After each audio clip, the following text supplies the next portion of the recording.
సరే అయితే మీరు మీ సిస్టర్ ఇద్దరే కదా పిల్లలు. అలాగే మిమ్మల్ని ఎస్పీబీ గారి పిల్లలు అంటారు.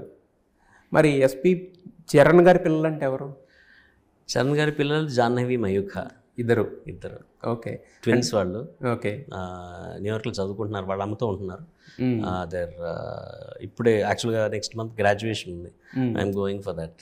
Okay okay. అంటే ఇప్పుడు మదర్ కూడా, అంటే మీ ఫ్యామిలీ కూడా సాక్రిఫైసే వాళ్ళ కోసం అక్కడ ఉండడం. నాకు ఫార్మల్గా డివోర్స్ అయిపోయింది నాకు, ఆబ్వియస్లీ అప్పుడే. ఓకే, 2005లో I got divorced. Okay. So అప్పటి నుంచి తన పిల్లలు తనతోనే ఉంటున్నారు. But we have a good friendly relationship.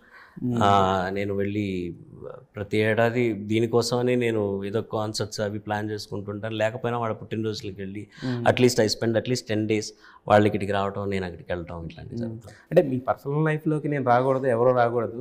But కాకపోతే అంటే ఇప్పుడు స్టిల్ మీరు పిల్లల గురించి ఆలోచిస్తున్నారు. అంటే మీరు అన్నారు అవసరమైతే కన్సర్ట్స్ ప్లాన్ చేసుకుంటా వెళ్ళి ఒక 10 రోజులు గడిపొస్తాను. అంటే ఇంత ప్రేమ ఉన్నప్పుడు అది ఎలా వేరే సిచ్యువేషన్లో జరుగుతుంటాయండి. As you said, you don't want to get into it, I don't want to get into it. Okay sir.